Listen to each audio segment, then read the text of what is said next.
Doing well. How you doing? Not too bad, man. Not too bad. So first, Hello, Joe. definitely, what I want to do, man, get you on, kind of talk a little bit about, first off, your career, my app. For anybody who doesn't know, obviously a short one as you started, up the road at, Indian River, and last year with, Zach being the absolute stud that he was, this year was kind of your year. But, obviously it didn't really start out that way. The old saying is that, in college, in football, the number 2 quarterback is usually the most underappreciated guy on the roster, and the number 2 catcher is in baseball.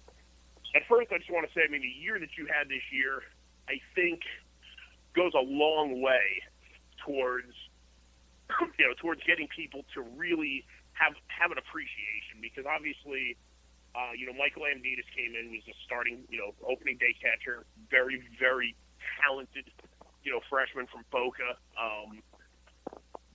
March 1st got hurt on probably one of the flukiest plays I've ever seen on a baseball diamond in my life. So first,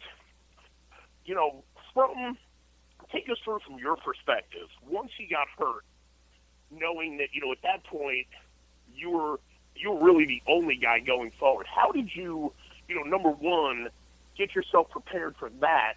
And more importantly, I think by my calculation, from that point on, I think you caught all but about 16 innings the rest of the season, including both ends of a doubleheader each of the last 2 weeks of the year, and then followed up 4 days later with, 13 innings against Georgia Tech, and, had a walk-off on the bottom of the 13th. How did you get yourself prepared for that? And more importantly, physically, as a former catcher, that takes, I know the toll that takes on your body. So to be able to go out and not just go out there, but actually be able to go out and perform, at a high level and actually get better as the season went on. How did that work for you? Well, for me, it was easy. I enjoy going out there every day, so just that alone was just easy for me to want to do it. Said on that, I already knew I was going to catch mostly on every Saturday. Usually Saturday was going to be my start throughout the week. And from there, after I seen Michael got hurt, I said, maybe I have an opportunity now, catch every day. Not God willing he'd be okay, though, You don't want that wish bad on anybody. But I had the opportunity to go catch and got to enjoy my time and playing baseball every day. Like you said, I had to sit behind Zach last year, and, it was not only a good thing.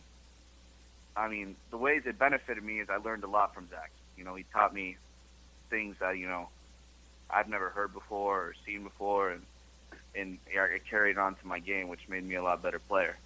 So you can actually do a lot by learning just by seeing who's in front of you as well. Absolutely. Right. Absolutely. Now let me ask you this. Let's face it. ACC baseball is so good, it might as well be a third division of the Florida State League.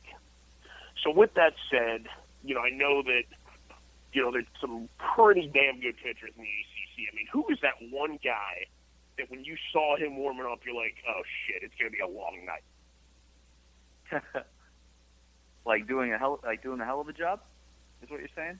I didn't really who was the one guy? Bukowskis and, Luka Daltrey and, Brendan McKay and, and then even with Florida, without Spido, you guys faced, your fair share of amazing pitchers. Who is the one guy, though, that you just absolutely hated to face? Who is the one guy that you're like, shit, man, my night is over before it starts?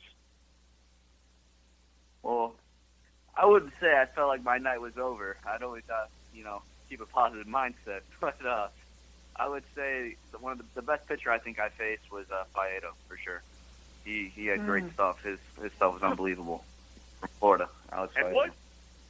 And what was the most memorable at bat, that you had?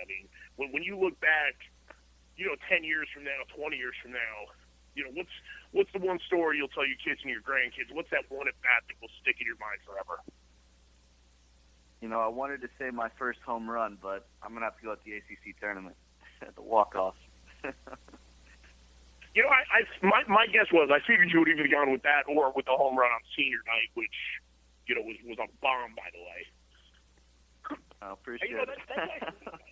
That's actually one of the things I was kind of alluding to before, about, putting in that kind of a workload. But, I mean, going into, the last game of the year, I mean, you'd reach base in, 21 or 22 straight games. So, I mean, you seem to get better and better as the season went on, which, like I said, from somebody who knows personally, what the grind of being a catcher is like, that to me, really stood out as, as some Iron Man type shit. Now, let me ask you this. I mean, obviously, this roster has an enormous amount of talented young pitchers. Of the freshmen that came in this year, between Belize and, McKendry and Maury and all those, I mean, who would you say has the highest upside of all of those freshman pitchers? That right there, from catching all, I have to say between Evan and Belize. Belize, they're two different pitchers. Belize is more of a power arm who relies more on his fastball with a good slider. And Evan is a guy, who's also got a good fastball, but he's got other great secondary pitches that he can control very well. His changeup being his best. Those guys, they're hard to compare with each other, but they both have great stuff. Now let me ask you this. Now, speaking of that, I know over the years with, different catchers, there have been some that had a little bit more flexibility to kind of call the game themselves, and then there are others where everything strictly came from the dugout. How was that set up with you? For me, that most of our signs come through JD because at the college level, most of the coaches, like to call their own game, to see and make sure everything's going right. I mean, you kind of have a feel of what you want to call as you play the game and you start to learn and see, how the game works and how everything's supposed to go. But mostly at the college level, I know mostly in the ACC, the coaches call the game. And for us, it was JT Arteaga, and he does a hell of a job doing that. He actually, for my money, is probably the best pitching coach in all college baseball, hands down. Oh, no doubt. No doubt. And I think I think the job that he's done, with some of these kids over the last couple of years, just really kind of cements that. Now, excuse me. On another note, it seemed like, you guys almost had kind of basically two different seasons. And it seemed like once the calendar flipped to May, that things changed completely. And one of the things that I had said, going back, I guess it was about the middle of May, coming down, I guess maybe a week before the Virginia Tech series. And it was something that Johnny had echoed on Hurricane Hotline, a week or two later. I said, to me, right now, when I look at this team, they're having fun all of a sudden. At the beginning of the year, it didn't seem like that. It seemed things were a little more business-like, and it didn't seem like you guys were having a whole hell of a lot of fun. I mean, once the calendar turned to May, I mean, what really kind of gave you guys that shot in the ass when you started playing, hands down the best ball of the season? We just really tried to take one game at a time. We tried not to put too much pressure on ourselves. We knew what we had to do. We just wanted to go out there, have fun, and just have productive at-bats as a team, productive outs in the field, just do whatever we can do to get a W. Everyone wanted to put it together and just make sure we, first of all, just have fun and just make everything easy, we wanted to go out there and just play the game it should be played. And by doing that, good things would happen. Right. And, like that, I mean, that last month of the season especially was, you guys definitely played, fought harder than I've seen in a while. And like I said, just coming down that last month of the season was a pretty fun ride to watch. And, I still, my personal opinion, I wrote it, right before the ACC tournament started. I said, win one game and this team should be into a regional yet again, because there was enough, in my opinion, to get it there. So, with that said, I mean, I mean, what were your expectations? I mean, as a team, kind of leading up to that. I mean, where did you guys think you were? Was that something you guys were even thinking about? I mean, what was kind of the mindset there? Well, our mindset was we thought we definitely made it. I mean, we took 2 wins in the ACC tournament. People said if we did that and if we swept, I think it was, who did we just play last? Virginia Tech. Virginia Tech. We would be able to get into the ACC, well, not the ACC tournament, the actual tournament itself. We all thought it was locked in. I had people texting me, everyone texting me, look, when you guys get home, can't wait to see you guys in the tournament, trying to find out where you guys are. And, we thought we did, but it cut us short. I think it was more of a story than anything.